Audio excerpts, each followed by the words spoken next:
विकासाबद्दल विचार केला। रात्र म्हणला नाही, दिवस म्हणला नाही, आठवड्यातले 5 दिवस मुंबईमध्ये काढले आणि 2 दिवस तुमच्या माझ्या मतदारसंघात तुमचे माझे प्रश्न, तुमच्या माझ्या अडचणी दूर करण्याचं काम भाऊनी रात्रंदिवस केलेलं आहे। मग कुठलं काम असेल, तुमचे वैयक्तिक असतील, खासगी असतील, सार्वजनिक असतील, हे काम करण्याचं काम, कोणाला पत्र पाहिजे तुम्हाला पत्र घेऊन जा, कोणाला फोन पाहिजे फोन, माझी स्वतःची गरज आहे, कलेक्टर पैसे चालायचे, एसपी पैसे चालायचे, अजून कुठे चालायचे, जिथं आपण म्हणतात तिथं हजर, ते आमदारकीला फेकून दिला बाजूला, मंत्री पदाला बाजूला येऊन तुमच्या खांद्याला हात घालून, तुमच्या खांद्यावर हात घालून काम करणारा मोठा माणूस दिसला तर त्याला नतमस्तक होणारा, तुमच्या सोबत राहून तुमच्या अडचणी दूर करणारा असा एक उमेदवार आहे। मग ते कुठले काम केलेत? या शहराला जोडणारे सर्व रोड आहेत। मग देगलूरून येणारा रोड आहे, लातूरून येणारा रोड आहे, जिथे लातूरला आपल्याला जायला यापूर्वी 2.5-3 तास लागत होते, आता 45 मिनिटात होते। आपण नांदेडहून येतो, नांदेडला जायला आता 1 तास, पहिले 3 तास लागत होते। आपल्याला बिदरला जायचं म्हणजे यापूर्वी 2.5 तास लागत होते, आता 1 तासात आपण बिदरला जातोय। शिरूरला जायचं म्हणजे आपल्याला 1 तास लागत होतं, आता 20 मिनिटात जातो। हे या शहराला करतो म्हणला नाही, पूर्ण केलेले रोड आहेत, हे प्रत्यक्षात पाहायचे आपल्याला। या शहराची दळणवळण अगर चांगली झाली तर या शहराची प्रगती होईल, या लक्ष ठेवून काय माणसाने राहिला तिथं। त्याचबरोबर सर्व जाती धर्माला, सर्व पक्षाला, सर्व संघटनेला सोबत घेऊन, कुठल्या जातीचाच, कुठल्या धर्माचाच कुठला विचार न करता प्रत्येकाला सन्मान देऊन प्रत्येकाच्या अडचणी दूर करण्याचं काम या माणसाने रात्रंदिवस केलेलं आहे। मग ते कुठलं काम आहे, तुमचं सामाजिक असेल, वैचारिक असेल, या शैक्षणिक असेल, या सांस्कृतिक असेल, ते काम करण्याचं कमान या माणसाने केलं। मग अध्यात्मात बरोबर जुडलेलं आहे, नुसतं आखड नाही, अभिमान नाही, स्वाभिमान नाही या माणसामध्ये। रात्रंदिवस प्रत्येक महिन्यामध्ये एखाद्या कुठल्या ना कुठल्या देवाच्या दर्शनाला जातो, तिथं नतमस्तक होत आहे। मग तिरुपती असेल, शिर्डी असेल, नाशिक असेल, अजमेर असेल, रात्रंदिवस प्रत्येक समाजाचं दर्शन घ्यायचे म्हणून नाही, तर एक आध्यात्मिक विचार आहे, त्या माणसाची पुण्य आहे, त्याच्या आईवडिलाची पुण्य आहे, त्या माणसाला असं घडवलेलं आहे। प्रत्येक संताबरोबर त्याचे संबंध आहेत, प्रत्येक अध्यात्मामध्ये, प्रत्येक देवाबरोबर श्रद्धा असलेला माणूस आहे। सांगत असताना याच्यासाठी स्वाभिमान वाटतंय।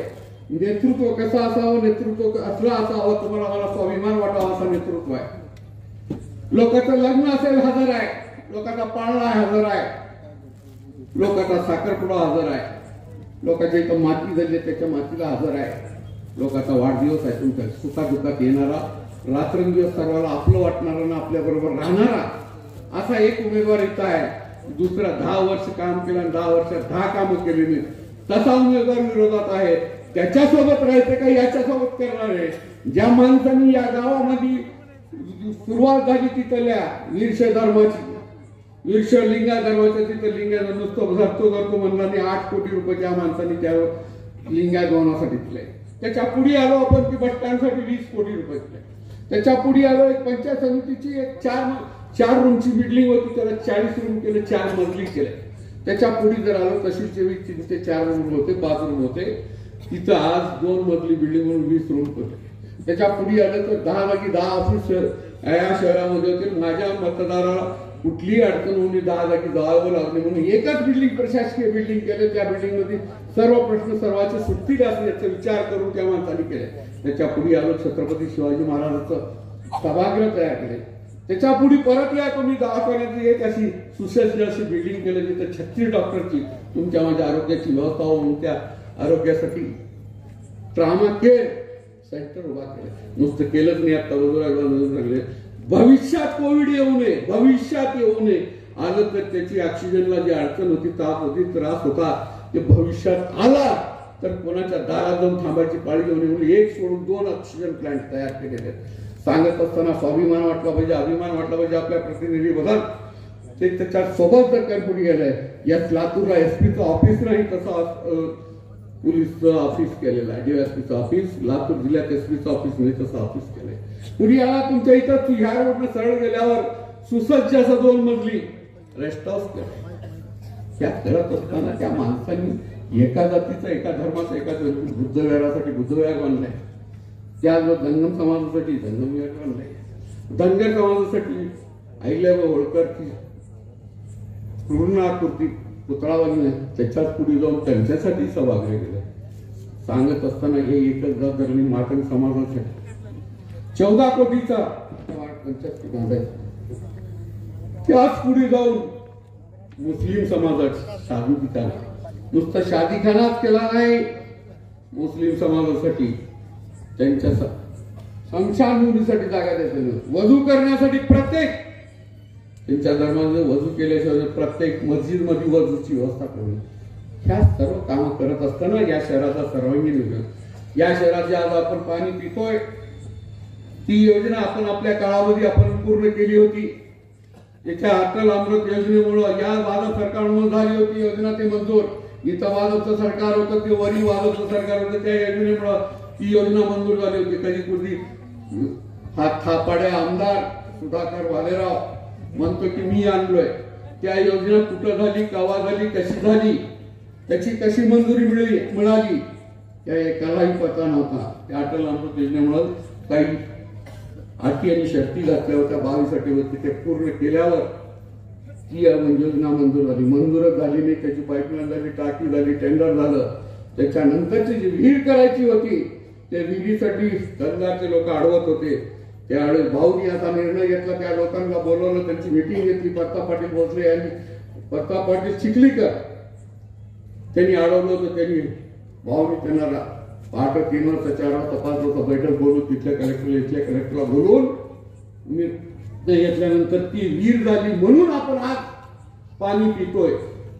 त्याच्या मागे राहिले रोड, तुमच्या पुढचा रोड आहे ते आज भाजपच्या काळात आलेला आहे, पण त्याला आणण्यासाठी एक नाही 53 चॅप्टरला आपण केलेले आहे. या शहरात 40 किलोमीटर रोड करून घेतलेला आहे. त्याच काळात त्याला माहिती सुद्धा नाही, नगरोत्थानमध्ये कामं करून घेतलंय. केपूरचा जो रोड आहे, असे बरेच रोड आहे, रेल्वेपट्टीचे रोड आहे, त्या गावात जाणार आहे, प्रमुख रस्ते आहेत ते केले. हे सर्वांगीण विकास करत असताना आपण त्या आमदारांनी त्या नगरपालिकेत लक्ष दिलं नाही, नगरपालिका आला नाही आणि त्यानं म्हणतो की हे सर्व मी केलंय. असा थाप मारणार थापाड्या एकीकडे बसलाय. तुमचा माझा चारित्र्यवान असा आमदार ज्याला कुठलंच व्यसन नाही, ना दारू पित, सिगरेट वगैरे, तंबाखू खात नाही, कुठलंच नाही. त्याला बायको बी एकच आहे, त्यानं 2 बायका पण लिहून घेतल्या, अफिडेविट करून गेले. मी त्याला विरोधात बोलणार नाही, बाहेर किती बायका तेही म्हणणार नाही, पण सध्या मला 2 बायका म्हणून अफिडेविट करून गेले. म्हणून काही एकच पत्नी असलेला असा पती आहे. अशा चारित्र्यवान माणसाला तुम्हाला मला अभिमान वाटला पाहिजे, तुम्हाला मला स्वाभिमान वाटला पाहिजे. असा लोकप्रतिनिधी माझा आहे, त्या उमेदवाराच्या सोबत राहून त्याला मतदान करायचंय. तशा थाप मारणाऱ्या या पार्टीला धोका देऊन या पार्टीबरोबर राहून आता मी दरवेळेस म्हणतो अण्णाला विरोध करू. अण्णाला पंचायतला ग्रामपंचायतला निवडून येणारा नव्हता तो. त्यांनी आणून काय केलं ते मातीमध्ये लावलं नाही, रोपटं लावलं नाही, आईचं आणून सिमेंट रोडवर कुंड ठेवून लावलं. ती आलं तसं निघून गेलं. म्हणून म्हणतो तो मी आंदोलन तुम्ही पाप केलं. आता त्यांनाही माफ, त्यांनी हे पार्टी सोडून गेल्यामुळं त्यालाही माफ, त्यांना माफ. सांगत असताना एकत्र विचार करून तुम्ही एक सद्विवेक बुद्धीनं येत्या 20 तारखेला आपण सर्वांनी मिळून घडीच्या चिन्हावर वोट टाकायचंय. या वार्डाचे आता जसं सांगितलं, सुधीर भाऊनी रात्रंदिवस कमळाचं पूजन केलंय. त्यांना वास दुसऱ्या कशाचाच घ्यायचा आला नाही. त्याच्यामुळे आता हातात सगळ्यात घडी बांधून रोज किती वाजले रोज विचार करायचे आणि त्या दिवशी 20 तारखेला मात्र त्या घडी बघून घडीच्या चिन्हावर आपण निशाणी मारायचंय. आणि मला सर्वांना विनंती करायचंय, आपण आता झालेला विकास करून घेतलाय, भविष्यात येणारा विकास तुम्ही आम्ही मिळून या शहराचा आणि या तालुक्याचा सर्वांगीण विकास करू. आणि या तालुक्याचा नुसतं तालुका ठेवायचा नाही तर संजयबाईच्या माध्यमातून याला जिल्हा करायचा आहे. नुसतं जिल्हा करायचं आणि एक काम झालेलं आहे जिल्ह्याचं. आता जिथं कुठं 55 नंबर दिसल आरटीओचं जे जिल्ह्याला आवश्यक आहे ते आज 55 आरटीओ ऑफिस सुरू झालंय.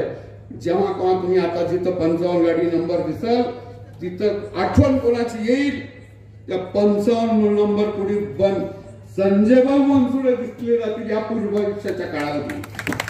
आपण राहू न राहू पण ज्या दिवशी जर आपण राहणार नाही बंधूंचे बाबू राहतील नव्हती, पण येणाऱ्या काळामध्ये ज्याचं जिथे या शहराचा 55 नंबर दिसल तर तिथं संजय भाऊ त्या 55च्या पुढे दिसतील आणि त्याच्यानंतरचे नंबर दिसतील. असा सर्वांगीण विकास करणारा, येणाऱ्या काळामध्ये या तालुक्याला जिल्हा करणारा तुमचा माझा लोकप्रतिनिधी, तुम्हाला मला स्वाभिमान वाटावा असा लोकप्रतिनिधी आहे. तर मला विनंती आहे की आपण सर्वजण मिळून येत्या 20 तारखेला बहुमतानं विजयी करायचंय. निवडून तर 100% येणार आहे, पण आपण लाखोच्या मतांनी त्यांना निवडून आणायचंय. एवढंच या प्रसंगी बोलून माझे राजा घेतो. जय हिंद, जय महाराज. धन्यवाद सरदार. या गेल्या पाहिजे म्हणून सुधीर भोसले असतील, आपले बाकीचे असतील, आमची भारतीय जनता बसवराज पारखंडे असतील, आम्ही त्यांच्या बाजूला नव्हतो आणि आम्ही सारखं भाषण करावं की ह्या माणसाला निवडून देऊ नका म्हणून. आणि ह्या माणसाला निवडून देऊन काय म्हणावं, मला निवडून द्या, मी 10 कोटीचं बांधतो, मी 12 कोटीचं बांधतो, मी 15 कोटीचं बांधतो. आम्ही म्हणावं सर्कल आहे का 5 लाखाच्या पुढचं आम्हाला काहीच माहित नव्हतं. ते निवडून आले, ते बांधायला सुरू केल्यानंतर कळालं की वा हे माणूस चांगला आहे. पण चांगला आहे पण ह्याचा पक्ष बरोबर नाही म्हणलो आम्ही जावं त्याच्या सभेला, माणूस चांगला आहे पण ह्याचा पक्ष बरोबर नाही. आणि म्हणून मी एक उदाहरण दिलं तोंडारच्या सभेमध्ये, महिलाला साडी 2 मिनिटात पसंत पडते पण झंपर हुडकायला 1 घंटा लागतो का मॅचिंग नाही म्हणतात. ते दुकानदार मी परेशान होते, आता कुठली मॅचिंग आणू तुम्हाला. तर तसं मी संजय बनसोडेला म्हणा तुम्ही चांगले मग तुमचा पक्षाची मॅचिंग नाही बघ. आणि मग जेव्हा आजी दादाला कळालं की आपण चुकीच्या मार्गावर आपली मॅचिंग जमायचं असलं तर मोदी साहेबाकडे जावं लागते, मग आपली मॅचिंग जमली त्यांची आमच्या. आणि आता बसवराज महामंत्रीने काय म्हणले, ते उलट झाले म्हणले. ते उलट झाले म्हणले माझ्या डोक्यात आलं, माझ्या शेतामध्ये माझी गाय तिचं भांड फुटलं होतं, म्हणजे ते तिचं वासुरात आहे ना ते बाहेर येऊ लागतं. आणि मग इथल्या जनावरांच्या डॉक्टरकडे आलो मी, पीरपाशा म्हणून डॉक्टर होते मुस्लिम समाजाचे. त्याला रात्री 12 वाजता घेऊन गेलो, त्या बिचाऱ्यानं 12 वाजता आला, सगळं तिला टाके घातला, जवळपास रात्रभर जागरण करून माझ्या गाईला वाचविला. आणि दुसरा एक डॉक्टर होता माणसाचा, त्या माणसाला डॉक्टरला पिऊन फुल राहायचा का बाबी ते दारू पिऊन, आणि चांगल्या माणसाला खराब करून टाकलं, त्याला इंजेक्शन दिलं, त्याचा हात सुजून पाहून झाला. आणि म्हणून मी म्हणलो मला डॉक्टर हे जनावराचं तर हे पाहिजे होतं माणसाकडं, आणि जे माणसाचं होतं ते पाहिजे होतं जनावराकडे. तसं सुधीर भोसले आपला संजय बनसोडे साहेब पाहिजे होते भाजपकड, आणि आपलं भाजपा पाहिजे होते तिकडे योग्य ठिकाणी गेले. ज्याची त्याची जागा आता सेटल झाली, ती त्याच पात्रतेचं होतं आणि हे याच पात्रतेचे आहे. एवढा प्रचंड विकास ज्याचं वर्णन मीच नाही सगळं करून तुम्हाला सुद्धा पाठवून घ्या. एवढा म्हणजे उदगीरला आलेला माणूस बघितलं की म्हणताय की वा हे लातूर पेक्षा पुढे गेले. मी परवा लातूरला गेलो आणि लातूरच्या सभेत म्हणालो की लातूरच्या नंतर उदगीरचा आमचा नंबर आहे म्हणल्या आमच्या पक्षाचे सोलापूरचे देशमुख माजी मंत्री ते म्हणाले की अरे गोविंदराव लातूर पेक्षा नाही उदगीर तुमचं लातूर पेक्षा पुढे म्हणाले. का म्हणाले तर या उदगीरमध्ये आम्हालाही माहित नाहीत असे 25 उद्योगपती आहेत की जे 100 कोटी टॅक्स भरतात. एवढे उद्योगपती आपल्या उदगीर आम्हालाही माहित नाही. आणि म्हणून आपलं उदगीर एवढं पुढे गेलंय आणि त्या पुढच्या उदगीरला बरोबर करायचं काम बनसोडे साहेब करत आहे. आता राष्ट्रपती महोदय आपल्या उदगीरला आल्या तर ते पूर्वी त्यांचा दौरा कॅन्सल झाला. कॅन्सल झालेला आहे. विरोधी पक्षाच्या लोकांनी म्हणले की बंडल आंतरराष्ट्रीय कुठं उदगीरला येतात का. त्याच्यानंतर 15 दिवसाला राष्ट्रपती आल्या. ते पावसामुळे दौरा रद्द झाला आल्या आणि मग जवळपास 50-60 हजार महिला 2-3 लाख लोक उदगीरला जमलेले बघितलो. आणि राष्ट्रपती महोदय तुमच्या महिला बरोबर 1.5 किलोमीटर पायी चालले आहे. महाराष्ट्रात देशात सुद्धा इतिहास नाही तुमच्या बरोबर पायी चालले आहेत. अशा सगळ्या घटना बनसोडे साहेबांनी इथं आणल्या. इथं मोठ्या प्रमाणात महिला येतात. खरं तर कोणत्याही गावात जाऊ द्या. आता मी पाटोद्याला होतो, रावणपळ्याला होतो, रावण कोळ्याला त्या पाटोद्याला एकही बाई एकही महिला घरी शिल्लक नव्हती. सगळे आमच्या सभेला होते. हे उदाहरण आलंय. हे हवा आहे त्यांची. तर त्या सभेत म्हणून हवा नाही, हे वादळ आहे. संजय बनसोडे हे वादळ आहे, तुफान आहे. आणि हे तुफान 23 तारखेला 50,000 60,000 मतांनी निवडून येईल. तुफान आहे. का बहिणी आमच्या माया? आता सुधीर भोसलेचा वार्डा इथं आमच्या वहिनीची करिश्मा हमेशा महिला राहते, त्याचं काही मला नवं वाटणार. पण खेड्यामध्ये आमच्या सभेला बाई म्हणले की आम्हाला अप्रूव वाटत होती. एखादी महिला आली की बाई आली म्हणत होतो आम्ही. पण आता 500-500 300-300 400 महिला प्रत्येक गावात राहतात. त्याचं कारण म्हणजे बसवराज बागबनीने म्हणल्याप्रमाणे आमच्या सरकारनं महिलाचा मान सन्मान वाढवला. इतका मान सन्मान म्हणजे अगोदरच्या काळामध्ये महिला चूल आणि मूल याच्या पलीकडे महिलाला काय अधिकार नव्हता. पण आमच्या सरकारनं तुमचा मान सन्मान वाढवलं आणि आता 1,500 रुपये तुमच्या खात्यामध्ये पडले.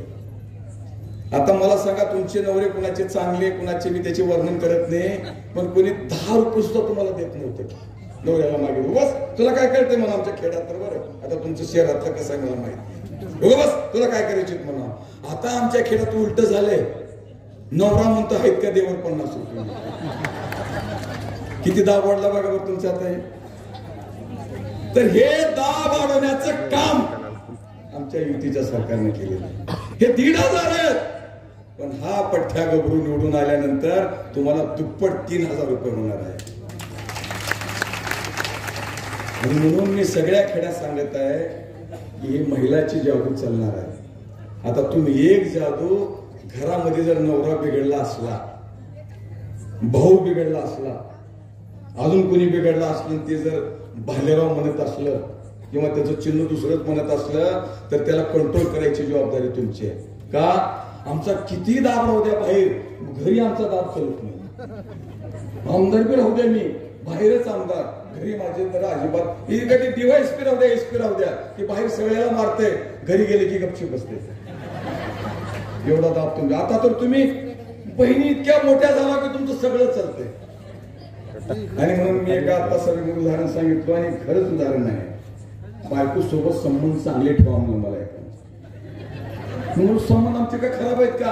अरे चांगलं बोलत जावं, तिला तिची तारीफ करत जावा. पण मी घरी गेलो, दरवेळेस आम्ही उशिरा 12 वाजता 2 वाजता. आता संजय बनसोडे साहेबाची बायको आणि त्यांची भेट 3 वाजता होते पाठ. तिने झोपल्यावर हे जाऊन झोपत्यात आणि तिने उठायची आधी हे निघून येतात. मग मी माझ्या बायकोकडे गेलो. आता चांगलं बोलावून घरी गेलो, खटखट वाजलो. बायकोने दरवाजा काढली. मी म्हणलो, वा काय साडी तुझी सुंदर आहे म्हणलो मी. तिने माझ्याकडे बघितली, या मध्ये काय तापा म्हणलो. कपडे काढलो, बसा जेवायला. टाकली पाठफीट, ताट वाढून आणली. आता मला बायकोला खुश करायचं होतं, पण तारीफ केलं. माय काय भाजी झाली, पहिला घास घेतलो, भाजी भयंकर चांगली झाली. मग तिचा काही प्रतिसाद दिसला नाही वहिनी. हिला ऐकू गेली काही वाटलं नाही. पुन्हा म्हणलो, काय भाजी सुंदर झाली, तरी बी काही म्हणणार गेली. मी जो मला भाजी होत राहते हो म्हणलो. उचलली ताट, दिली फेकून आणि माझ्याकडे असं डोळे केली. 25 वर्ष झालं आपलं लग्न होऊन, अजून तुम्ही माझ्या भाजीची तारीफ केली. आणि आज शेजाऱ्याच्या बाईची भाजी आणली मी. मला काय बिघडलं 7:30 करायला गेलो, एक झालं दुसरं की 7:30. मग पुन्हा मी जमून घेतलो, बाबा काहीतरी बिघडलंय. पण आता तिनं म्हणील ती आम्ही ऐकत आहोत. तसं मी तुम्हाला सांगलेलो की संजय बनसोडे साहेबाला निवडून नाही झालं, एखादी नवरा बिघडला असता तर त्याला नीट लेवलवर आणा. तुम्ही तर घड्याळावर करणार आहोत, पण त्यालाही घड्याळावर करायचं का? एवढ्या बहिणी जर संजय बनसोडेच्या मागे असल्या तर कोण्या माईचा लाल त्यांचा पराभव करू शकत नाही. लोकसभेला नव्हत्या एवढ्या बहिणी आमच्या, आता गाव आमच्या बहिणी झालेल्या आहेत. आणि आमच्या सरकारने ठरवलंय हे 1,500 कशासाठी माहित आहे? उद्याच्या पुढच्या 5 वर्षाला हे संजय बनसोडे साहेब आमदार आमच्यासारखे आता माणसं आमदार राहणार नाही. 33% महिला, 100त 33. खासदार 33, आमदार 33, प्रधानमंत्री महिला, मुख्यमंत्री महिला आणि पार सगळ्या तालुक्यात महिलाचं राज्य येणार आहे. आणि तुम्हाला अजून 5 वर्ष मिळणार आहेत. तर 5 वर्षात तुम्ही स्वतःच्या पायावर उभा टाकावं, गडगंज व्हावं. सरकार तुमच्या पाठीशी आहे. लखपती करणार आहे त्या बहिणीवाला, लखपती. आणि म्हणून तुमची ही ट्रेनिंग आहे 4 वर्ष. आणि म्हणून हे पहिला बयान आहे 1,500, निवडून आल्या 3,000 आणि पुन्हा पुढच्या वर्षी लखपती महिला तिथं 1,00,000 रुपये. हे जर करायचं असलं तर त्यांना निवडून द्या.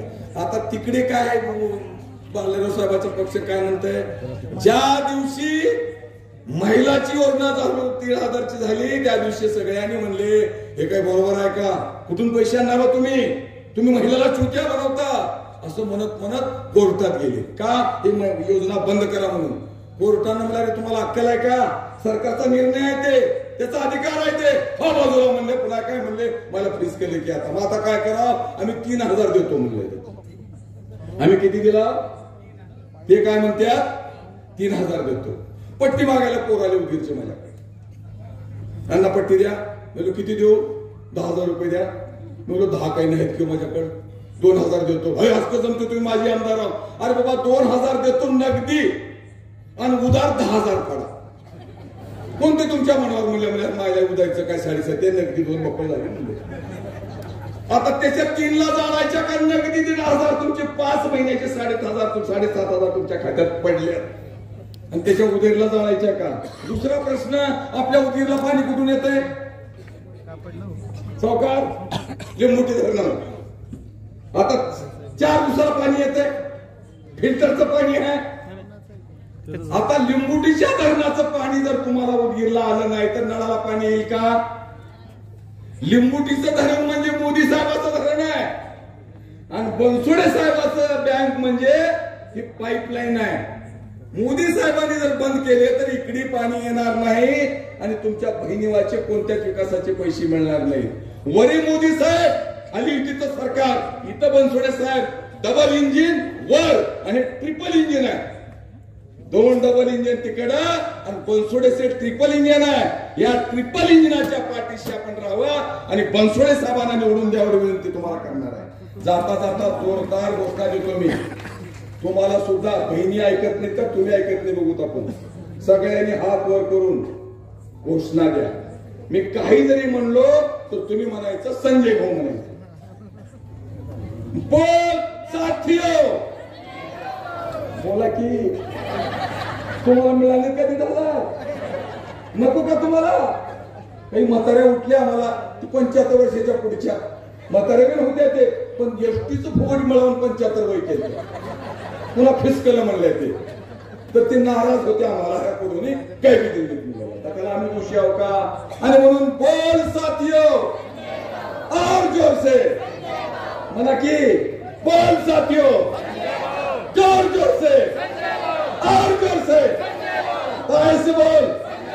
मेरे पारी बहनियों, दाएं से बोल, जोर से बोल और जोर से, जोर जोर से. संजय भाऊ, मुसलमानाचा भाऊ, हिंदूचा भाऊ, दलिताचा भाऊ, व्यापाऱ्याचा भाऊ, हमालाचा भाऊ, गुरुजीचा भाऊ, लाडक्या बहिणीचा भाऊ, माझ्या माईचा भाऊ, माझ्या बापाचा भाऊ, सगळ्याचा भाऊ, सगळ्याचा भाऊ, संजय भाऊ, संजय भाऊ. बोलो भारत माता की. शेवटची घोषणा, आपली मते कोणाला म्हणलं, घड्याळाच्या चिन्हाला. आपली मते कोणाला, आपली मते कोणाला. जय हिंद, जय भारत. धन्यवाद अण्णा.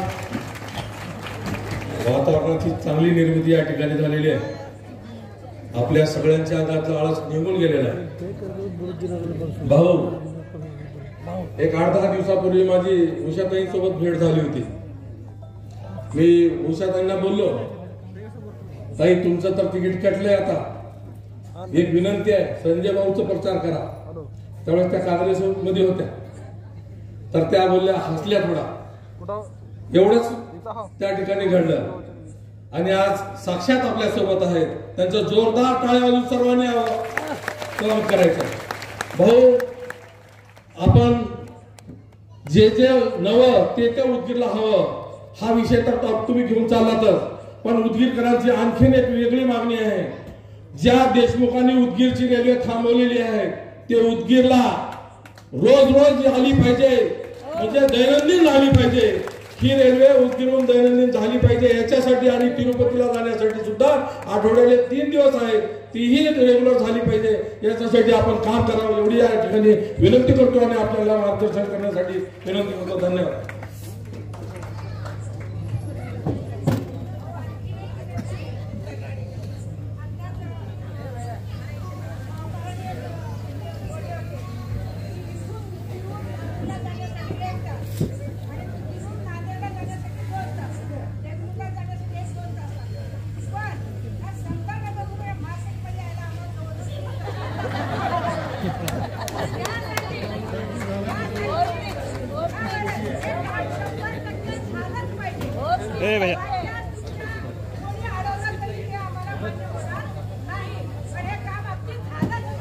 बघा गोवाताईचं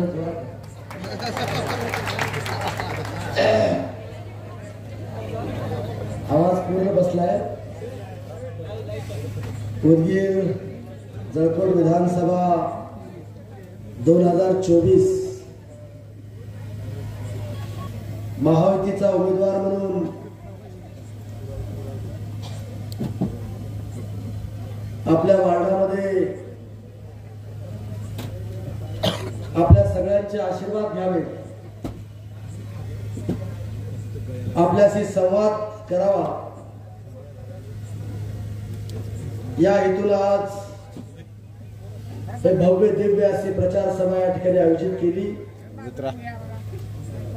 त्या प्रचार सभेला उपस्थित सगळीकडे चालू ठेवला तुम्ही जरा एक स्टेजवरील दुसरे घरा कुठले तर आम्हाला पण घ्यावं लागेल का? ज्यांनी मला रात्रचा दिवस करून निवडून आणण्याकरता प्रयत्न करतायत ते सर्व मान्यवर,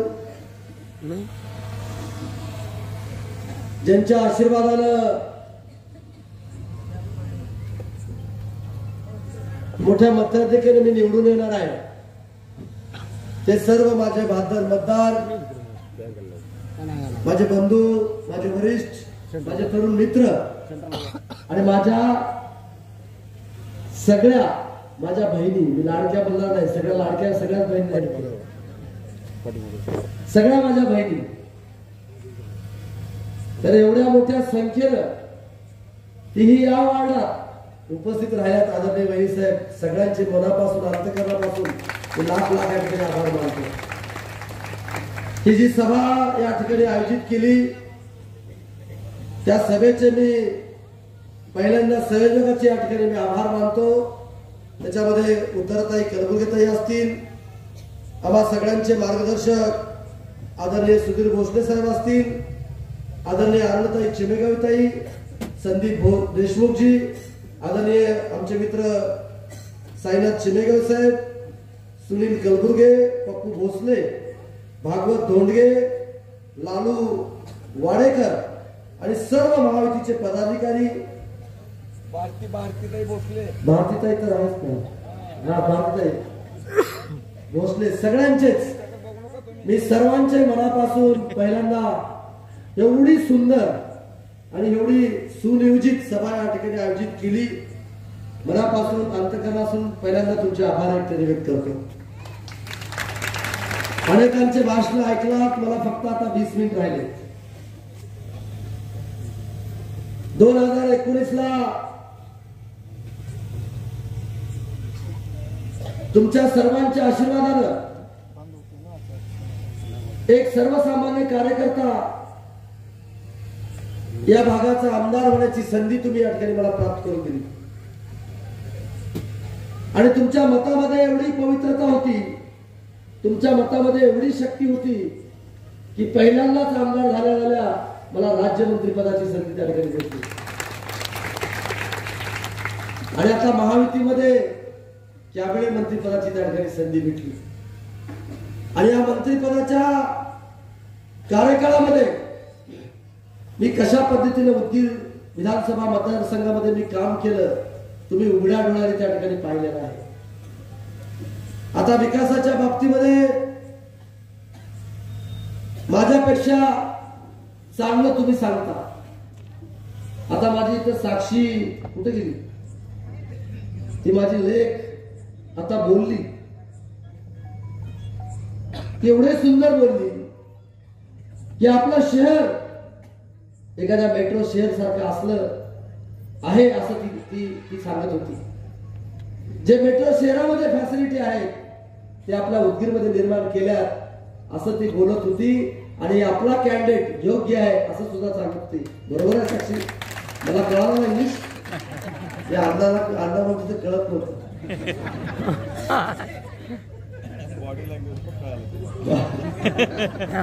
आणि म्हणून माझ्या मायबाप जनतेला आणि माझ्या बहिणीला मला सांगायचंय, जे जे आमदार मंत्री म्हणून मला जे कामं करायची होती, मोठे मोठे काम, ती सगळी कामं मी माझ्या मतदारसंघामध्ये मी करून दाखवलीच.